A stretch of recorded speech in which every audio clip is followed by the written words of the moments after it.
اتنی نعمتیں اللہ کی ہم پر برس رہی ہے. آج اولاد ماں باپ کی قدر نہیں کرتی, اور کئی جگہ تو ایسی ہے جہاں ماں باپ اولاد کی قدر نہیں کرتے. اور اللہ تعالیٰ کی بھی یہ ہے علم, دیکھو بے قدروں کو اولاد دے دیتا ہے. اللہ تعالیٰ اولاد دے دیتا ہے مگر کئی ماں باپ اولاد کی قدر نہیں کر سکتے. ایک واقعہ شاید میں نے پہلے بھی سنایا, ایک عورت کے بارے میں اللہ نے اس کو خوبصورت بیٹا دیا, اور وہ اپنے گھر کے کام کرتی, بیٹا پیچھے پیچھے لگا رہتا, اس کو تنگ ہوتی, بیٹے کو کبھی گالی نکال دیتی, کبھی جھڑکیاں دے دیتی. ایک دفعہ بیٹے کو سلا کے آئی, میں کام کر رہی ہوں میرے پیچھے نہ آنا. بیٹا پھر پیچھے آ گیا. وہ چھوٹا دودھ پیتا معصوم بچہ تھا, 9-10 مہینے کا تھا. جب پھر ماں کے پیچھے روتا آ گیا, ماں نے غصے میں کہہ دیا کہ تو سویا تھا, سو ہی جاتا تو اچھا تھا. اب یہ جو ہے بد دعا دے دی. یاد رکھنا بچہ ماں کو کتنا تنگ کیوں نہ کرے, کبھی ماں کی زبان سے بد دعا نہیں آنی چاہیے. ماں کو چاہیے اپنے مقام کو پہچانے. ماں کی زبان سے دعا یا بد دعا نکلتی ہے تو آسمان کے دروازے کھل جاتے ہیں, اور یہ سب کچھ اللہ کے حضور پیش کر دیا جاتا ہے. آج تو مائیں بن جاتی ہیں, ماں کے مقام کا پتہ ہی نہیں ہوتا. چنانچہ اس نے بد دعا دے دی اور اللہ تعالیٰ نے اس بد دعا کو قبول کر لیا. اگر کبھی کسی سے غلطی سے کوئی ایسی بات منہ سے نکل بھی جائے, علماء نے لکھا فوراً استغفار کرو, اللہ سے معافی مانگو. عورتیں کہتی ہیں ہم نے تو اوپر سے بد دعا دی تھی. اے اللہ کی بندی, آخر تیری زبان سے تو الفاظ نکل رہے تھے, اللہ تو نکلے ہوئے الفاظ کو اٹھا لیتے ہیں, فرشتے پہنچا دیتے ہیں. یہ کیسے کہہ سکتی ہو اوپر سے کہی تھی. چنانچہ اگر کبھی بد دعا نکل بھی جائے, بے علمی میں, غصے میں, جہالت میں, ماں کو چاہیے اسی وقت اللہ کے حضور استغفار کر لے. اول تو بد دعا نکلنی نہیں چاہیے. اولاد جتنا بھی تنگ کرے, ہمیشہ منہ سے دعا نکلے, اللہ صبر ایوب کا ثواب عطا فرمائیں گے. تو بہرحال اس نے بد دعا کر دی, اللہ تعالیٰ نے بد دعا کو قبول کر لی, لیکن اس بچے کو موت نہیں دی. وہ بچہ بڑا ہوا, خوبصورت بنا, اچھی تعلیم تھی, کاروبار کیا, اتنا اچھا کاروبار چلا.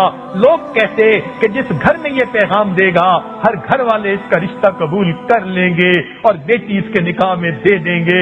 اس نے اس کے لیے, اس عورت نے بڑے اچھا رشتہ پسند کیا. ابھی چند دن باقی تھے, بچہ گھر میں کام کروا رہا تھا, فرش پر کوئی چیز چکنی پڑی تھی, پاؤں پھسلا, گردن کے بل گرا, اس کی موت آ گئی. جب ماں نے اس جوان بچے کی لاش دیکھی, اتنا صدمہ ہوا کہ وہ پاگل ہو گئی, اور باقی ساری زندگی پاگلوں کی مانند گلی کے چن کے اس نے گزار دی.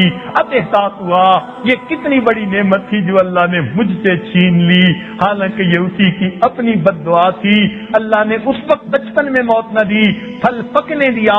جب پھل اچھی طرح پک گیا, اب اللہ نے توڑ لیا تاکہ تجھے احساس ہو تو نے کس نعمت کی بے قدری کی تھی. لہذا ہمیں چاہیے ہم ایک دوسرے کی قدردانی کرنے والے بن جائیں. اولاد ماں باپ کی قدر کرے, ماں باپ اولاد کی قدر کریں, بیوی خاوند کی قدر کرے, خاوند بیوی کی قدر کرے, بھائی بھائی کی قدر کرے. آج تو بھائی معمولی بات پر ایک دوسرے سے بولنا چھوڑ دیتے ہیں, بھائی بہن ایک دوسرے سے بولنا چھوڑ دیتے ہیں.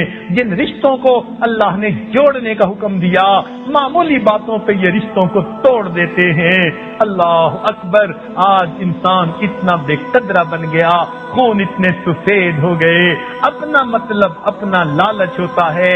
جب تک پورا ہوتا رہے تعلق ہے, جب پورا ہونا بند ہوا تعلق توڑ لیتے ہیں, انجان بن جایا کرتے ہیں. تو آج کا شاگرد اپنے استاد کی قدر نہیں کرتا, آج کا مرید اپنے پیر کی قدر نہیں کرتا.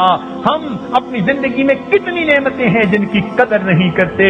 مثلا اللہ تعالیٰ نے ہمیں صحت دی, ہم قدر نہیں کرتے. اللہ تعالیٰ نے ہمیں عزت دی, قدر نہیں کرتے. رزق دیا, قدر نہیں کرتے.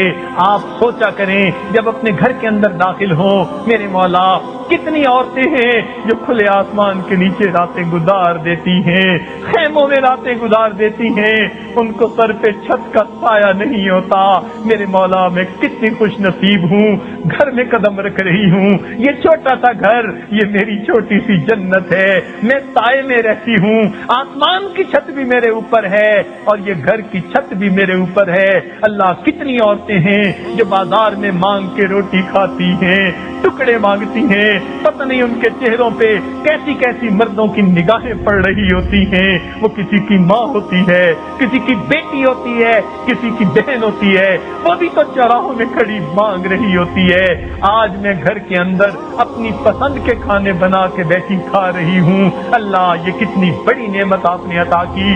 کتنی عورتیں ایسی ہیں اولاد کی نعمت سے محروم ہوتی ہیں، اے مالک تو نے مجھے اولاد کی نعمت عطا فرمائی۔ اللہ، یہ تیری کتنی دین ہے، میں اس نعمت کا شکر ادا نہیں کر سکتی۔ اللہ، تو نے مجھے اچھی صحت دی، حسن و جمال دیا، تو نے مجھے علم دیا، سب نعمتیں دی۔ اے اللہ، میں تیری نعمتوں کا شکر ادا نہیں کر سکتا۔ اس طرح سوچا کریں اور ان نعمتوں کا شکر ادا کیا کریں۔ یاد رکھنا، اگر اللہ تعالیٰ ہمیں بینائی نہ دیتے ہم اندھے ہوتے، گویائی نہ دیتے ہم گنگے ہوتے، سماعت نہ دیتے ہم بہرے ہوتے، ہاتھ پاؤں نہ دیتے لولے لنگڑے ہوتے، اگر بال سر پہ نہ دیتے گنجے ہوتے، اگر اللہ تعالیٰ صحت نہ دیتے بیمار ہوتے، اگر اللہ تعالیٰ مال نہ دیتے ہم فقیر ہوتے، عزت نہ دیتے ہم ذلیل ہوتے، اگر اللہ تعالیٰ عقل نہ دیتے ہم پاگل ہوتے۔